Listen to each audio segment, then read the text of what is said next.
Diabetes Revolution podcast with Dr. Sarah Townley, the type 2 diabetes coach, clinical pharmacist, and mom of 6 angels.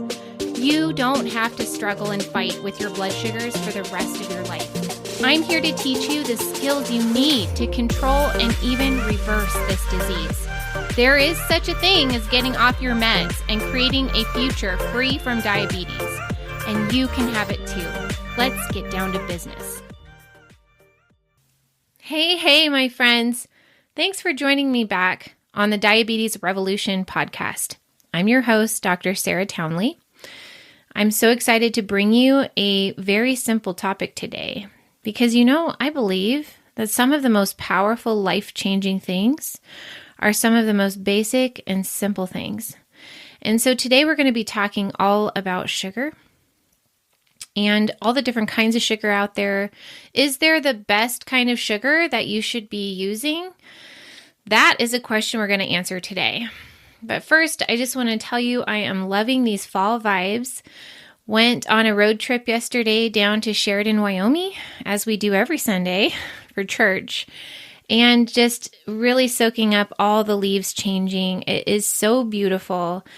I love to open up my vision and my eyes and just appreciate the amazing creation that we get to experience in this world. And it's just such a gift. So I hope that you are also enjoying the cooler temperatures and some of that sweater weather, some of those soups, some of just those fun activities that only happen this time of year. And know that I think about you. Even if I miss a week on this podcast, you can bet I'm planning and scheming when I'm going to be able to talk to you again. My pregnancy is going really well. I'm at over 26 weeks now. I'm feeling really good.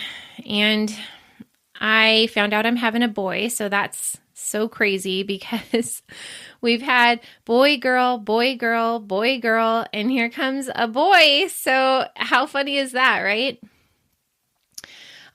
Things are good. Life is good. And I'm just, serving and coaching all my clients. I do want to tell you something really fun about one of my clients that just started with me 1 week ago. It just sounds crazy. I just want to tell you about this person who probably is listening to this because it is such an awesome testimonial to what's possible in a very short period of time. And I tell you this to inspire you, which is one of my missions in the world, because when you hear about how someone else out there is having dramatic, amazing results with simple changes, it makes it more real to you, like maybe within reach for you. And that can be inspiring enough to help you take action to heal your body. And that's what I really want to do, right? I want to inspire you to believe it's possible because that is the very first step. Second is deciding, making a decision to do something, to take an action. And my mission is to inspire and empower you to know what is possible and what actions to take in order to feel better now, not later. And definitely to avoid feeling worse, which is what most of us are told is the only option when we are diagnosed with type 2 diabetes, and it's not true. So let me tell you about this client that I have. He found my podcast through his wife. And he started just jumping on my website. Even before we had our first session, when he had made that decision that he was going to commit to a relationship in coaching with me for a very particular outcome, which is to reverse his diabetes and get off his medications. At that time, his blood sugars were running in the 200s pretty consistently, and he was on almost 100 units of insulin every day in 2 to 3 injections a day, or maybe 3 to 4 injections a day, plus a couple other medications for diabetes in addition. Within 1 week, and definitely by 2 weeks of just applying what he learned, that is free content on this podcast and on my website, which get thee to my website if you haven't yet. sarahtownley.com, just applying those strategies, he saw his 200s average blood sugars fall into below 100s, even getting low, to the point of getting low, okay? And needing to reduce his insulin dose. In fact, he reduced his mealtime insulin dose by 50% within 1.5 to 2 weeks of the changes he made with the information I was giving away for free on my website and on this podcast. That is amazing. You guys, within 2 weeks of applying what I teach on this podcast and on my website, you can see a 50% reduction in your mealtime insulin dose. You can see blood sugars that are in the 200s to 250s fall to 80s, 90s, and 100s consistently. Why I tell you that is because I want you to see that it does not take a long time for your body to heal. I want you to really get that. It's possible for you when you believe and you decide that you can have that, to go after it and see the benefits in a very short period of time. And so I hope that you take that ball that I just threw you, I lobbed to you lovingly, and run with it. Okay, so let's talk about sugar. Sugar is such a vast and complex topic. No, it's really not. It's actually very simple. Listen, I am committed to making things very simple for you so that you can apply it in your life and see the benefits when you use this information to your advantage. So let's keep this very simple. The question that I have to answer for you by the end of this podcast is there a type of sugar that's best or better? And I promise to answer that question. But before we get into which is best, we need to talk about what there is, right? When you check your blood sugar, what you are checking is your blood glucose. Glucose is a sugar molecule. It is a form of fuel from which our body breaks down and makes energy. And your brain requires glucose in order to function. So in a normal human body, we tightly regulate the window of glucose in our bloodstream, okay? And remember, insulin is the hormone that shuttles glucose wherever it is supposed to go, whether it's into the cell to be burned for fuel or into the liver to be changed into a form of storage and then stored for later when we don't have food coming in. So I want you to understand that the things that we eat, the carbohydrates that we eat, do not usually come in the form of glucose. We have to convert those forms of carbohydrates into glucose so that we can use it for energy. Your whole body uses glucose for energy. So how are we getting these different forms of carbohydrates that we turn into glucose? Well, a major category is going to be starch. Starch is going to be grains, right? Like we turn into flour, or it's coming in the form of like potatoes or starchy vegetables or corn. These are basically very long molecules that get broken down slowly into molecules of glucose. Now, sugar is a totally different category. It's a huge category of the types of foods that we convert into glucose. But most of us are not eating glucose as sugar. We're eating table sugar, right? The sugar that comes from cane and beets. And these are going to be in all kinds of different foods. We also consume a form of sugar called fructose. Fructose is the type of sugar that we get in fruit. And in our modern food supply chain, we get fructose from a lot of added sugars. And we're going to talk in great detail about fructose because it's particularly damaging. And then there's other forms of sugar like lactose, right? Lactose is the sugar that comes in dairy food. So let's talk about sucrose real quick. Sucrose is table sugar, and it is a molecule that is made up of two simple sugars. It's half glucose and half fructose. That's important to remember. Okay, so when we consume sucrose, table sugar, and all the different foods that we get it in, half of it is going to be made right away into glucose, and half of it is going to be available as fructose.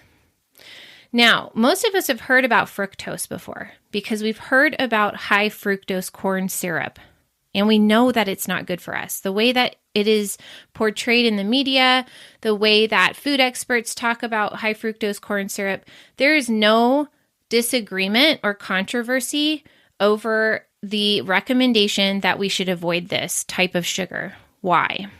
Because of how particularly disease-driving and damaging fructose is to the human body. And that has to do with how we metabolize it. And I'm going to tell you more about that. But before we get into that, I want to show you something that is really important to appreciate that most of us are unaware of. We know high fructose corn syrup is not good for us, right?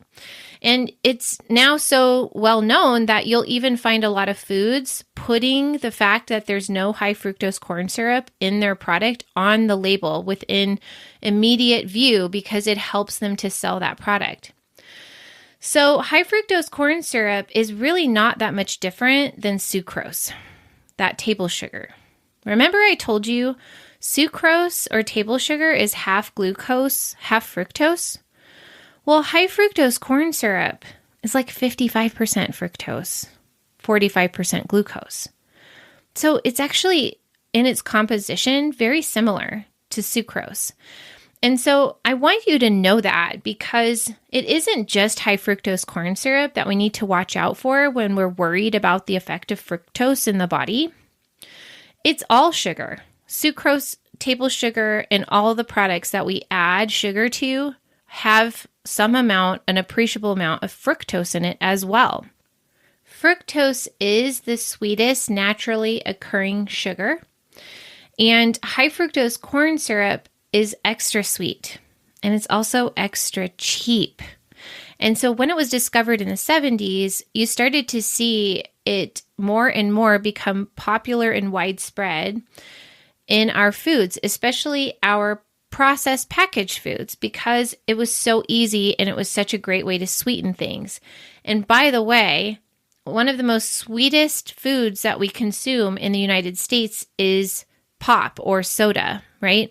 Sodas are super, super sweet, and they rely mostly on high fructose corn syrup to provide that characteristic.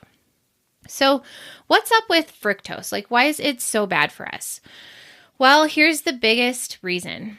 It's how our body breaks it down and metabolizes it.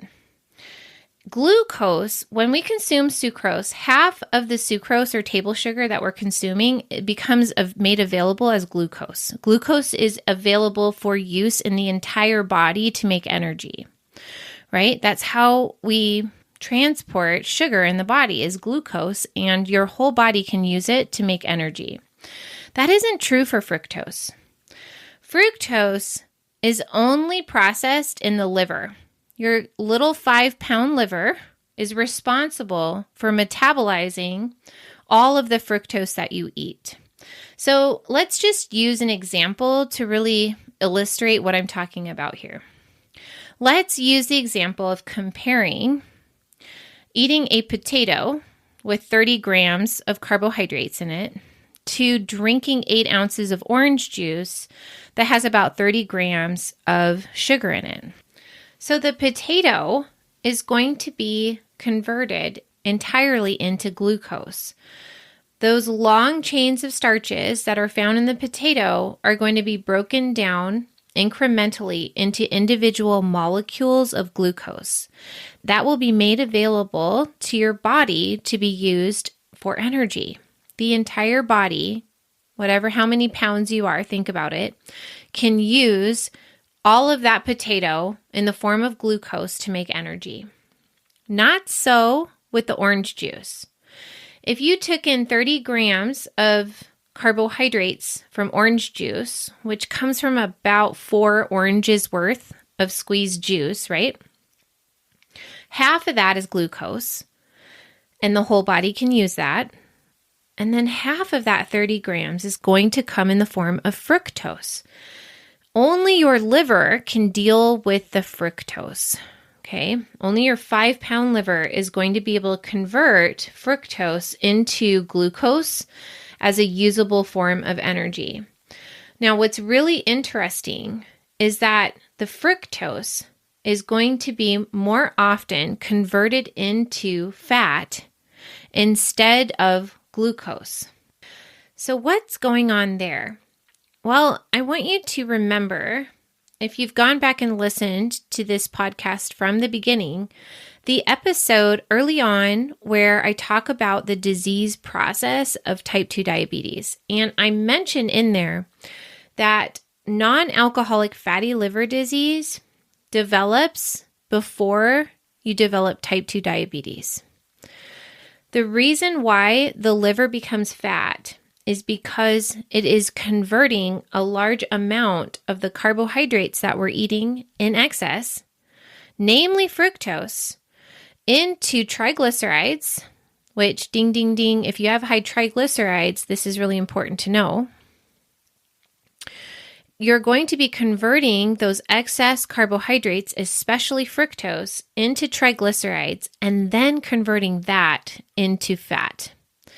And in the liver, we store fat, especially when we're making it from fructose.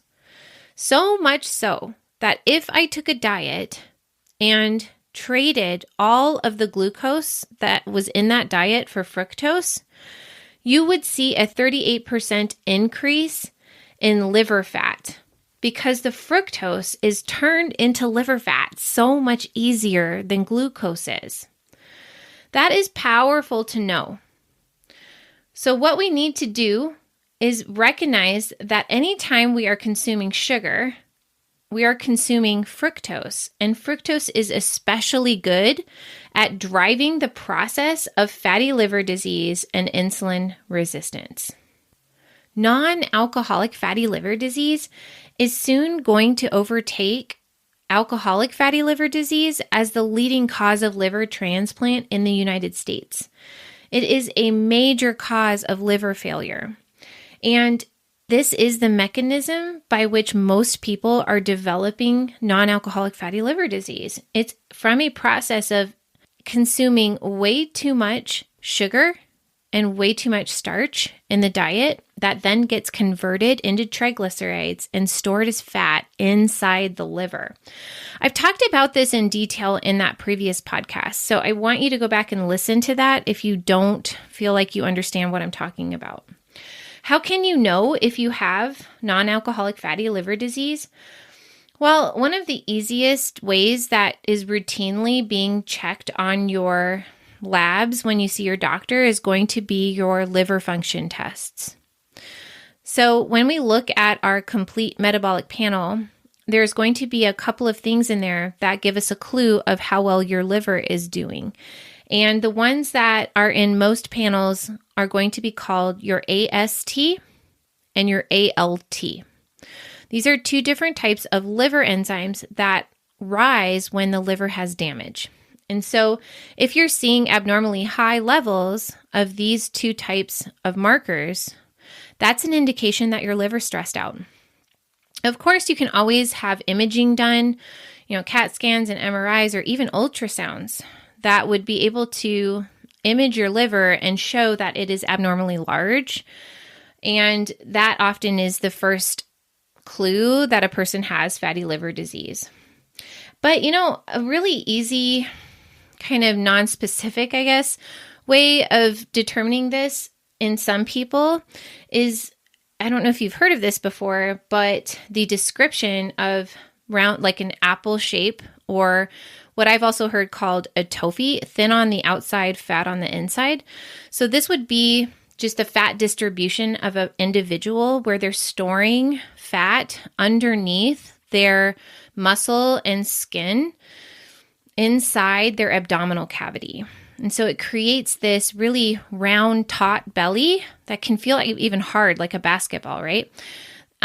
Or like what we see in beer belly, This is just a really hard belly that clearly is distended and a place that the person is primarily storing fat, whereas the rest of their body seems pretty lean, like their legs and buttocks and their arms don't appear to have much subcutaneous body fat. And these people, we call them TOFI, thin on the outside, fat on the inside, because the way that their body is storing fat is inside of its organs and around its organs in the abdominal cavity. So that's kind of just an interesting little fun fact on the aside. But let's get back to talking about sugar, because we need to understand that fructose is especially what Dr. Fung calls maleficent. It is like a missile straight to the liver, and it drives the disease process that most of us are interested in, right, on this podcast, which is type 2 diabetes. In fact, when I was in practice, I distinctly remember meeting several patients who had just received their diagnosis of type 2 diabetes and could directly correlate it to a new habit of drinking pop or soda. So I distinctly remember one patient who told me she began drinking 6 root beers or Mountain Dews every single day, and then within 1.5 months received her diagnosis of type 2 diabetes. And that isn't too surprising when you understand that fructose, which high fructose corn syrup, is the type of sweetener that's being used in soda, and it is so particularly good at accelerating the process of fatty liver disease, which then creates the first insulin resistance in the body. And then that leads to the cascade of events that cause blood sugars to finally rise and indicate that there is a disease process underway in the body. So let's talk a little bit about where do you get fructose in your diet? Well, for sure, we know fructose is in fruit. And I want to just make sure that I point out that that isn't where most of us are having a problem, okay? Fruit is different than high fructose corn syrup. Fruit is different than table sugar. Why? Because we're talking about the difference between a whole food in its natural form and a refined, concentrated food. Fruit is going to be delivered as nature intended, right? It's going to be packaged in its whole form. So even though there is fructose in it, there's also this natural packaging of fiber around the fructose nutrient inside the fruit, which means that your belly is going to get full after you eat so much of it, right? You can't just pound a Mountain Dew, 77 grams of sugar, or whatever is in there, one after the other, in a way that you could get the same amount of fructose from fruit in its whole form. Just like that 8-ounce glass of orange juice we were talking about, you'd have to eat 4 oranges in a row in order to get that amount of carbohydrate from that 8 ounces of juice. And most of us would get full. And not only that, it would take us a while. And the body would have to actually break down all of those oranges in order to absorb the sugar that was in the juice. It's a very different thing than consuming it in its refined, concentrated form. And so I want to make sure that you're not mistaking what I'm saying to mean that you shouldn't ever eat fruit and that fruit is the cause of your insulin resistance.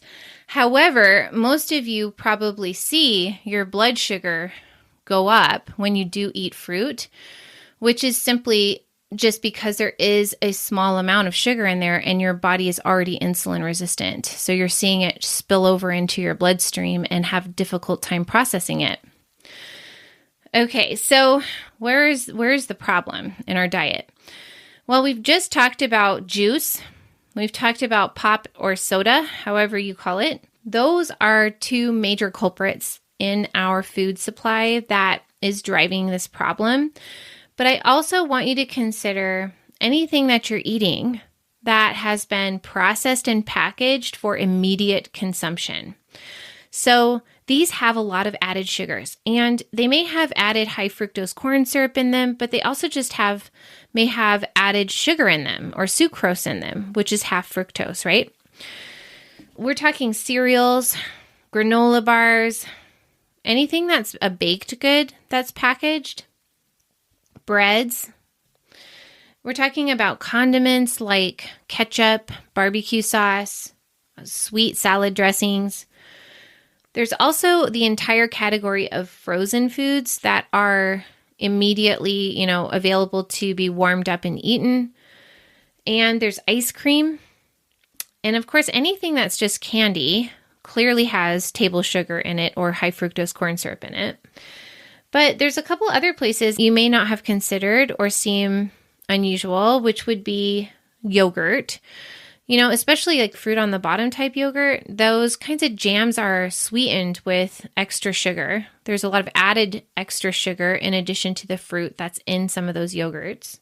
But there are brands out there that address that. And so you just want to open your eyes and look at what is available, because right next to the really sugary yogurt, you're also going to find the low sugar options. Another one would be coffee creamers, like those sweetened, flavored, right now the season would be like pumpkin spice or caramel macchiato or something. Watch out for those too. I'll never forget the way that somebody described these kinds of products, these coffee creamers and even diet sodas, on a forum that I belong to on Facebook as chemical shit storms. Like, that has stuck with me for a very long time. So anytime that I see these kinds of products that have just a whole lot of chemicals in the ingredients and then just have all these different kinds of sugars in them, and even do some pretty clever things in their ingredients label to break up sugar, right? Like they'll call sugar 3 different names so that they don't have to put sugar as the first ingredient in the ingredients list. You guys, we are constantly being tricked into thinking that the foods that we're buying are good for us. And so you kind of get to be a really good detective and really good at identifying these different tactics that the food industry uses to make us think that we're eating something that's good for us. Anyhow, anything that you're taking out of your pantry and anything that you can just open and eat is something to check the label on. So get good at looking at what's in your food, which, leads me to another question I often get from my clients, which is, what do you think about honey or maple syrup? Or one person asked me about blue agave nectar because the marketing was so good on the label, right? Like it's non-GMO and it's organic and it has pictures of rainforests or something really good on the front. It just looks like a health food. So what I always tell people is push past the BS. Like, don't look at the front label, look at the back. If you can look at the ingredients label and the nutrition facts, you'll be able to sniff out anything that is not going to be something you want to consume or put in your pantry. So let's just answer that question about honey and maple syrup. These are all forms of sugar. Your body is going to consider these as sugar, and you'll see it show up in your blood sugar. So even if you never even heard this podcast, and all you were doing was eating to your meter, which is that powerful tool I teach early in this podcast, checking before you consume a test food, and then finding the peak at 1 to 2 hours after you eat to see how much it raised your blood sugar. If that is all you ever did, you would know how honey and maple syrup affect you. But just to be complete, honey is 40% fructose and 30% glucose. And maple syrup is 50 to 75% sucrose, which means half of that's glucose and half of that is fructose. It has less than 4% straight fructose in there, but that is in the context of understanding that half of the sucrose in there is fructose.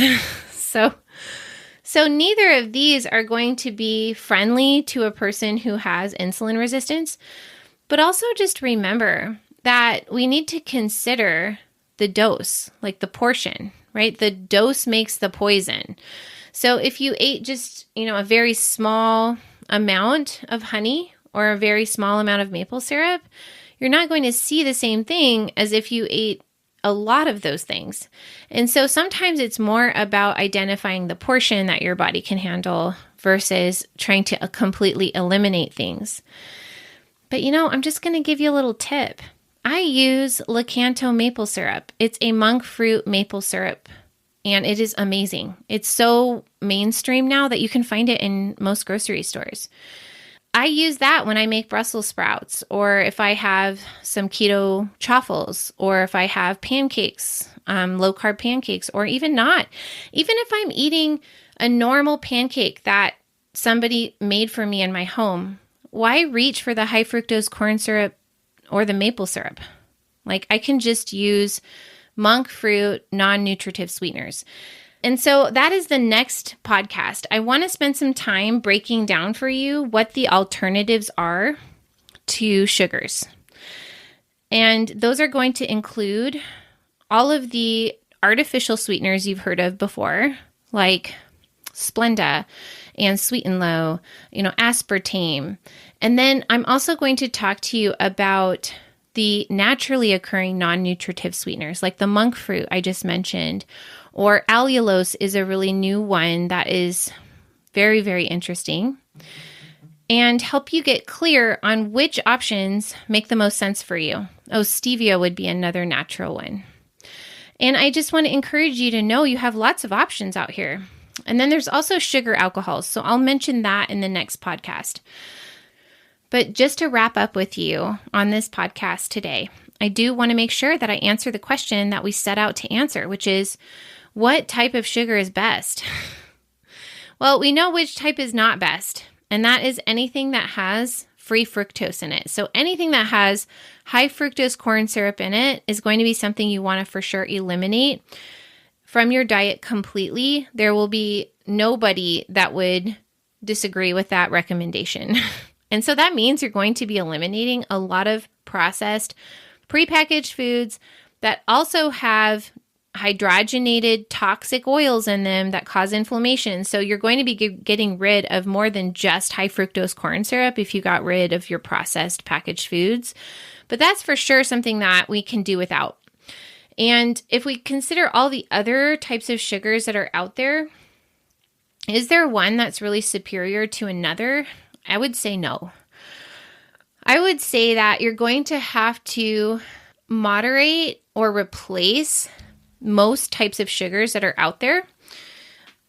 But if there were only one kind of sugar that we could choose would be the best type of sugar, that would be the type of sugar that occurs in nature in its natural whole food form. So that would be in fruit. That, my friends, is the nitty-gritty answer to that question. And I hope that after listening to this podcast, you can explain why, that you understand and get why when you eat sugar in its whole natural form, that it does not have the same effect on the body as when you eat refined, concentrated forms of sugar in excessive amounts. There is your answer, my friends. I hope to see you on the very next podcast where we talk about alternatives to sugar. Take care of yourself, and I'll see you then. High five for tuning in with me today. You are getting smarter and stronger when you show up for yourself this way. You can get more free tools to help you control type 2 diabetes on my website, sarahtownley.com. And if you're serious about ending your struggle with diabetes, join my membership, The Diabetes Revolution, where you work with me in a community of people just like you. See you on the next episode.